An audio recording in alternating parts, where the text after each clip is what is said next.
किसकी डल बुद्धि होती है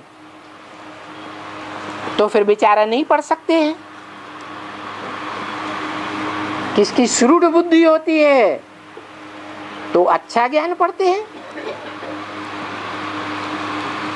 तो पढ़ाई में माया कोई इंटरफियर नहीं करती है। माया इंटरफियर करती है याद में। क्यों? याद में माया क्यों इंटरफियर करती है?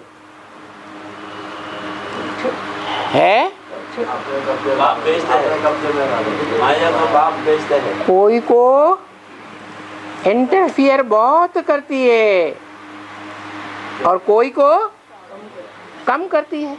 इसका क्या कारण है?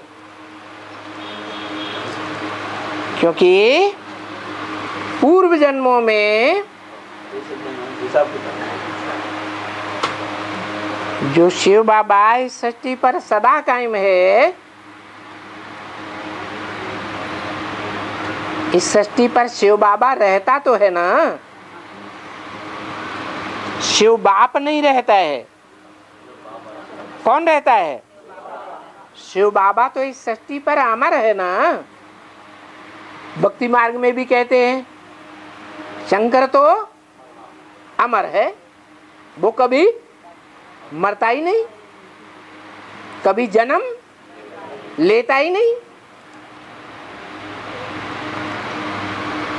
जैसे आत्माओं का बाप जन्म मरण से न्यारा है, वैसे हमारा ये मनुष्य सृष्टि का जो बाप है वो भी न्यारा है। वो न जन्म में आता है और न मरण में आता है। वो सदा इस सृष्टि पर कहीं न कहीं कायम रहता है।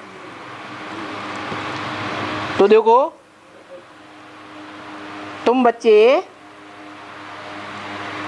सदैव जन्म बाई जन्म उसके साथ रहते हो क्या? मायावियों के संग में नहीं आते हो? हैं?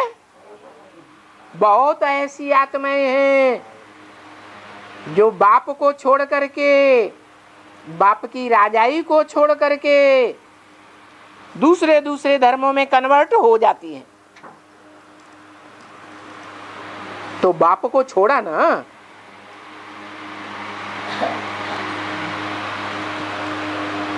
और दूसरों को पकड़ लिया। बाप को छोड़ करके औरों की शरण में चले गए, मायावियों की शरण में गए ना। है भारत में हिंदू ही कन्वर्ट होते हैं कि दूसरे धर्म वाले कन्वर्ट होते हैं?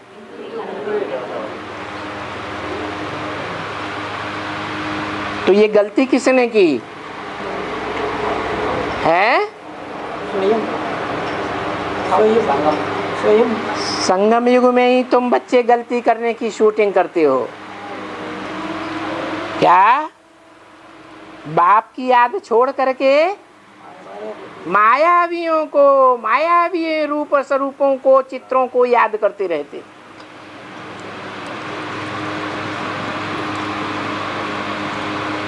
इसलिए ऐसे कभी भी कोई मुझे नहीं आकर कहते हैं कि बाबा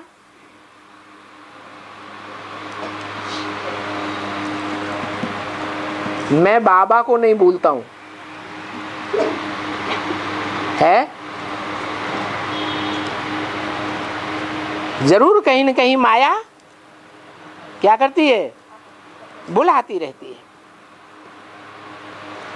ऐसे नहीं कहते बाबा हम 84 का चक्कर भूल जाता हूं। वो तो बुद्धि में रहता है। 84 जन्म का चक्कर तो कोई मूर्ख भी नहीं भूलेंगे। ये 84 का चक्कर ये तो बिल्कुल ही